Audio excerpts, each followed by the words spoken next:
23rd year to the victims of 9/11 and the first responders for sure. So our hats go off to those that sacrifice so we can do what we do here, The Bengals, we look forward to the challenge of playing the Bengals. They're a heck of a football team. And, we know we've got to have a good week of preparation. As far as the injuries go, really, the only person is Hollywood is the only one that's banged up there. So he's continuing to rehab and get himself out, but he won't be out there today. Other than that, time's yours. Is that an indication, Coach, that he would not play Sunday, or is it still to be determined? Yeah, not necessarily. Yeah, I wouldn't say that. As you looked at the Bengals, they had a rough start. There's some numbers out there with Zach Taylor. They just don't do well early in the year. You put your finger on any reason why that would be? I know you guys generally played them later in the year. Yeah, listen, they're a good football team. I mean, they're very well coached. I mean, Zach does a great job. They do a great job on the defensive side and special teams. So right now they're just trying to get their guys back together that aren't able to play. But we know they're going to come in here and be ready to go. I don't know what's going on in the past or anything else, but I know every time we play each other, it's a heck of a football game. Andy, you talk frequently about that, about getting the other team's best shots and stuff. And in what ways do you notice that materialize during the game? Yeah, execution is the biggest one. That's normally what you get, and good aggressive play. I tell you guys that tempos are different when you take each level in the playoffs. It's kind of a crazy deal. When teams like this play each other, it's just it's a different tempo, for whatever reason. I mean, I don't know why, but that's how it goes. Coach, you guys got the contract done with Noah. Right now, what does he mean for both your present and then in the future, and wanted to get that done? Well, he's a good football player, and he does a lot for us. He's one of those guys that doesn't get a whole lot of credit for all that he does, but big-time special teams player, great tight end. We do a bunch of double tight stuff, plus he's able to go in and spot Kels. And he comes out of games with quite a few snaps because of the special teams. He's a four-phase guy there, can do anything Dave needs him to do there, and is willing. And he loves being here. So, and a great guy on top of all that. Andy, what stood out about Rashee Rice when you watched this game? Yeah, he was more comfortable than he was last year, which makes sense, just having had the reps and the experience. But the one thing that he does well is he catches it and he gets himself upfield. And he's a good, consistent catcher, works himself upfield, is tough, he plays physical. At the same time, he's a willing blocker, get in there and mix it up there. So he's really developing his whole game in all areas. And, he'll keep growing, but it's way smaller margin than he had to grow from the beginning of last year. Last week, talking to Samaje, it seemed like he was a little wide-eyed, getting here so fast and having to get in. You get the sense that comfort might be a little bit better this week. Yeah, listen, he did a nice job for us, so I don't want to take anything away from him. He jumped in and had everything down and was able to play a few snaps for us. I mean, he's going to be familiar with half of the guys that are on this team, so he knows the routine there. So and a lot of the players. Coach, week one passing offense around the league was kind of a low standard for this current era, and you kind of had a unique perspective to be able to sit back and watch it this week. Is there anything you can kind of put your finger on why some teams in the passing game just seem to struggle in week one? Yeah, it takes time for that to develop. I think that part of the game, a lot of variables that go into it, just with execution, as opposed to handing the ball off to somebody. So between the timing and knowing your receivers, and then all these secondaries that the defenses throw at you. So it takes a little bit of time. The time's been reduced in areas. So, and then, anyways, that's what I see. Coach, with the kind of game that Xavier had this early in his season last week, what can that do for him, going on for the rest of the season? Yeah, he did a nice job for us. Again, he even with his size, he was willing to get in and mix it up in the run game part of it. But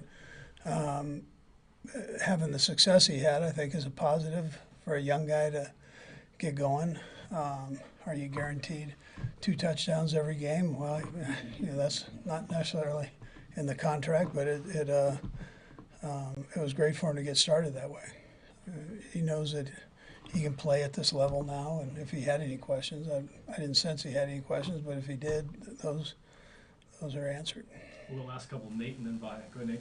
Andy, you've mentioned a couple times before that even though they're different players, it's a similar injury for Hollywood to what Tyreek experienced in 2019.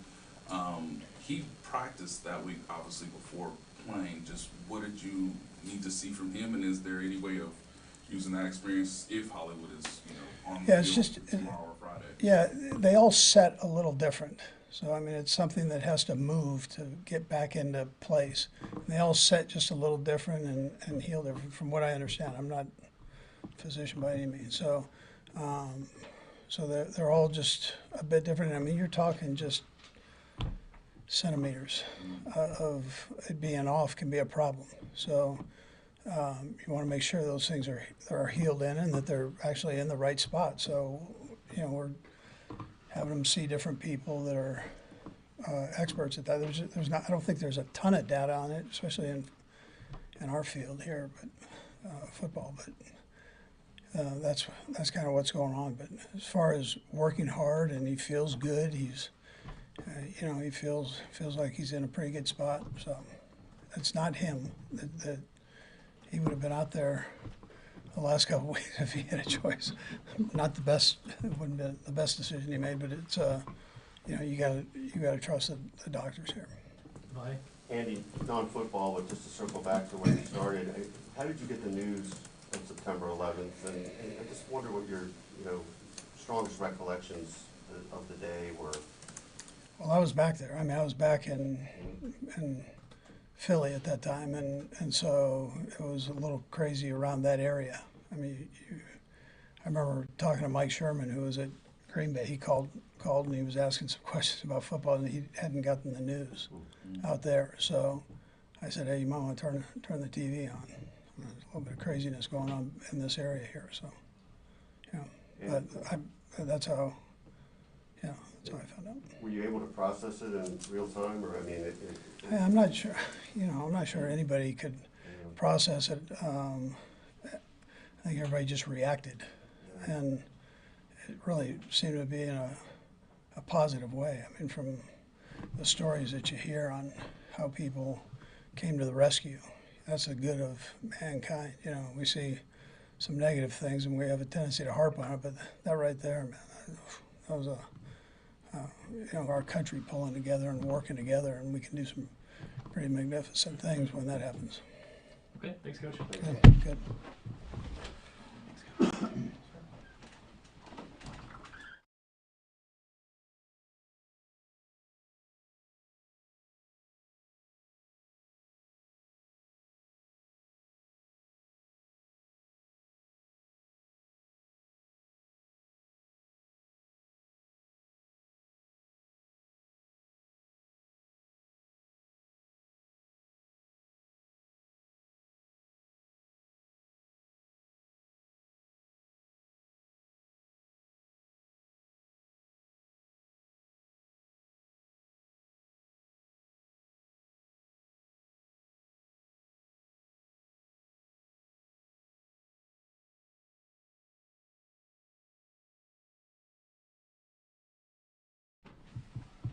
Patrick, I asked Andy about this, but you guys frequently talk about getting other teams' best shot, particularly these AFC contender type teams. In what ways, when you're on the field, do you notice maybe that energy?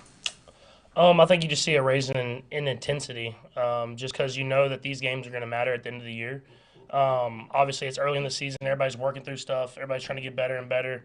But you know that this could be a tiebreaker or whatever you want to call it at the end of the year that determines seeding on playoffs. And so it's definitely a rise in intensity, especially in these games against other contenders. You get a little more talking, a little edge out there from the defense in these. Is that what you feel? I wouldn't say usually not early in the season. It's because everybody's trying to figure stuff out with their teams and trying to do stuff and play fast. You get to playoffs, sometimes there's a little bit more talking here and there. But early in the season, you play these guys a lot. So even though there's trash talk maybe in the off season or whatever like that, you have respect for the guy on the other side of the field. And so it's going to be a great game, and I'm excited that we get to play at Arrowhead. You guys play them a lot. It's almost always late in the year. This is a little bit weird to be playing in week 2. Yeah, I mean, for sure. I mean, usually it's like the NFL saves it for later in the season, knowing it's going to be kind of one of those seeding games. But our schedule is very different this year. We have a lot of great teams early, and obviously we play like every day of the week. So it's a different schedule. It's a great test for us to play two of the best teams in the league back to back to start off the season. But it's going to be about how we adjust and respond whenever adversity hits. Looking back, what allowed Rasheed to have the day that he did in the opener? I think he's gotten better and better. I think throughout training camp, throughout into last year, he's gotten to be a more versatile receiver where he can do a lot of different things. We put him on some read routes. We put him on obviously a lot of slant routes, stuff like that, where he can win one-on-one, and he did that. And I think as the season goes on, you're going to see the full arsenal of routes that he can run. I mean, some where he can run deep routes, he can run intermediate routes, he can run those medium routes. I mean, he can do it all. And so just having all those other weapons around him as well, it takes off that focus on him that you kind of saw at some points last year. And I think that's what's make our offense so great. You mentioned the other weapons. Xavier had a day on Sunday. What can that success do for him going forward? Yeah, I think it's just going to be a spark. You know, it shows that what he can do. Obviously, it showed his speed. It showed how he's able to run routes and find open spaces. But it just kind of gives him that confidence. I think he already had it anyways, but to show that he can do it on Sundays or whatever day of the week that we're playing, and it's just kind of a start for him. I mean, we want him to keep building. We want to get him more and more involved in the offense. But a great start. Looks like Noah Gray's going to be around for a little while now. What have you seen? What do you feel like he brings? Yeah, I mean, he's just a smart player, extremely smart player that does a lot of physical stuff that we need in this offense. He's able to get himself open. He makes the catches whenever he's asked to do it. But a guy that can just do it all. And you need those guys in order to win football games. And he's one of those guys that he can come in for Travis in spots. And I have full confidence that he can go out there and make plays happen as well. And so he's learned a ton behind Trav. And you can see him getting better and better each and every year. And I was happy for him because he's one of those guys that does it the right way and deserves the contract that he got. Patrick, this is away from football, but former President Trump referenced you and your family again today on Fox News in relation to his campaign. I just wonder what your reaction is to seeing that. Yeah, I think I've always said I don't want my place and my platform to be used to endorse a candidate or do whatever either way. I think my place is to inform people to get registered to vote. It's to inform people to do their own research and then make their best decision for them and their family. And so I think that's every time I'm on this stage and I get asked these questions, I'm going to refer back to that because I think that's what makes America so great. I think it was important, though, I don't know if important is the right word, but when you were at the U.S. Open this past weekend and you guys were there with Taylor and Travis, I mean, is that an important image to show that, you know, people who may have different philosophies can... Yeah, I mean, I think I've always, even dating back, I think if you've seen my history, I've grown up with people from every aspect of life and every background. And I think the best thing about a football locker room and kind of how I've grown up in baseball locker rooms, everything about that is people can come together and achieve something and achieve a common goal. And I think if we can, I mean, we talked about it a while back, but I think if we can do that as a nation, I think we can get the best out of each other. And so I think that's something that I do every single day. And whenever I'm hanging out with whoever, I'm not thinking about their political views or anything like that. I'm thinking about the people and how they treat other people. And I was with a lot of great people this weekend. Patrick, do you have a thought specifically about the idea of President Trump bringing up Brittany's name? Does that affect you one way or another?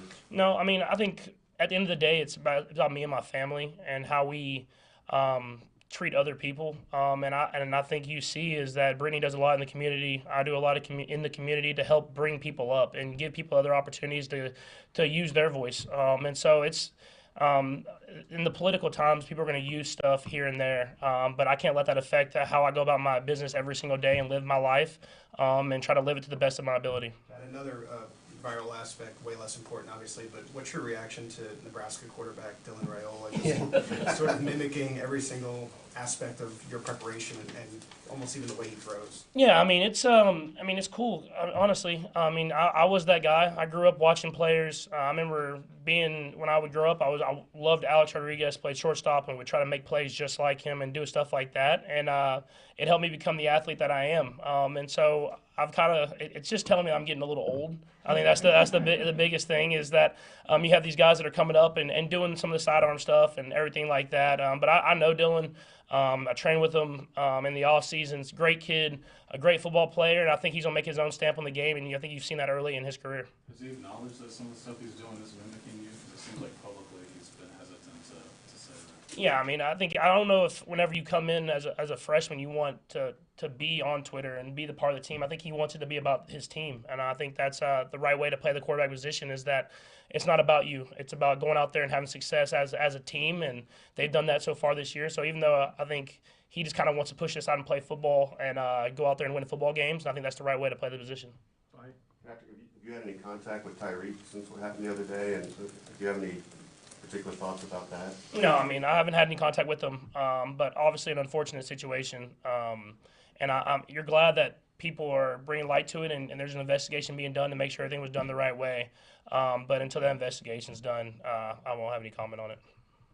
Coach, you spent a lot of time in the Super Bowl these past few years. It's in New Orleans this year. Kendrick Lamar was announced as the halftime performer. Any thoughts on whether it should have been him or Wayne or you? Two guys that I've always loved to listen to their music. I grew up on Lil Wayne, and then obviously Kendrick has been an icon for a long time. And so I don't think you could have made a wrong decision. I think both those guys are great.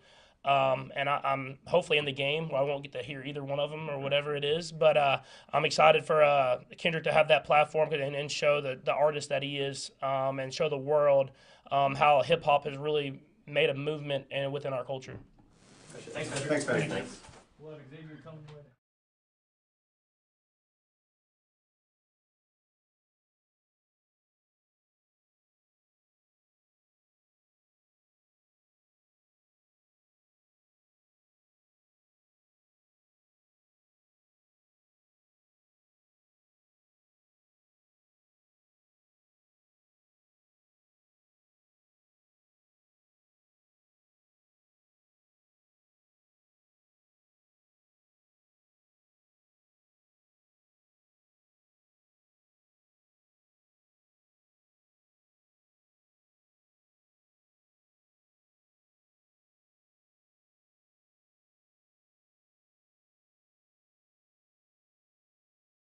Oh man, it's been cool just to have that, do what I did on Thursday. But I have like this 24-hour rule. You do it, you live it out, and then you forget about it. It's on to the next. So I'm on to the next. Xavier, within the 24-hour rule, how many texts and messages and people reaching out to you based on the game? Couldn't even tell you. What stands out to you on the film for yourself other than the 2 touchdowns? Like what are the things that you're pinpointing? I feel like a lot of things that I kind of focused on was understanding the defense, and I feel like I did that. So I just want to carry that over to this week and every other week, just understand the defenses, knowing what they're going to do before and pre-snap.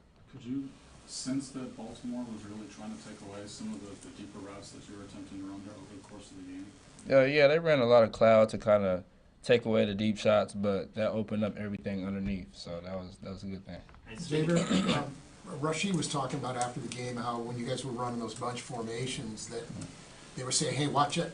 Ravens were saying, watch out for number 1 here. He can run. Did you hear that? And what's your reaction to that? I'd be so locked in, I can't even hear nothing. If it's not Pat talking, I will hear it. Speaking of reading the defense, what did you see from Rasheed rewatching the film and his game? Right. Like I said, with me taking the top off, that opens up everything underneath for him and Trav. So he took advantage of every opportunity he got. As you look back at the game and just kind of gauging your performance and understanding, how would you say your playbook understanding was? Like how many times were you a little confused or things like that, as far as just the entire comprehensive game goes? Right. I feel like the offseason with the injury kind of helped me in a way just to understand the playbook a little more, the nits of it. So I feel like coming into the game, I feel like I already had the playbook a long time ago. So I feel like I was already out there understanding, knowing the defense. So that's really the main thing from me. The Chiefs and Bengals have played a lot, playoff games and stuff like that. You're new to it. How long does it take you to kind of get into a rivalry? Oh man, I don't know nothing about a rivalry, but I mean, shoot, it's football at the end of the day. Everybody, it's competition. It's friendly rivalry at the end of the day. Everybody wants to do what they do, so it's gonna be a fun one. You're a guy that watches other wide receivers and maybe Jamar Chase being one of them. And what do you think about him? Oh man, Jamar Chase is an excellent receiver. Just watching him at LSU with Justin Jefferson, they obviously made a lot of plays, and him coming in his rookie year, he made a lot of plays. So it's big ups to Jamar. You guys spend a lot of time in the wide receiver room together. I know Hollywood's working his way back. How are his spirits right now, just as he's going through this process of trying to return? Man, Hollywood, he's doing good in his recovery. But he's also like a guy, hurt or not, he's gonna look out for you. He's gonna make sure you're all right at the game. He's looking out for guys. You need water, you need the gun. So it's just good just to have a vet like that. Just look out for the guys. Xavier, what did it mean to you for Patrick to make sure he got your first touchdown football, and what do you plan to do with it? Yeah, Pat. I see Pat do it before, so I knew Pat was gonna get it for me. But man, it's amazing just to be able to have that. Just cherish it. I'll probably give it to my mom so she can put it up. Xavier, you seem like a confident guy. Does the game that you had, the success you had in game one, does that give you confirmation that you're able to play this way? I feel like in a way it does, but I feel like just me as a person. I feel like once I have a good game, it happened. It's on to the next, and the next game could be bad. So you never know. Just be confident. Just be humble at the end of the day. Couple more. We asked after the game, it was pretty fresh, the reverse where you scored. When you guys went back and watched the film study of that, it looked like it was blocked about perfectly. I mean, what was it like going back and watching that in the room with the guys? Yeah, like I said after the game, all I seen was nothing but red. Everybody was pushing everybody out, and I just had an easy way to the end zone. Last one, anyone? Great. Did you actually get touched on it? It looked like you maybe weren't touched at all. Yeah, I don't think I was touched. All right, great. Thanks, guys. Right on.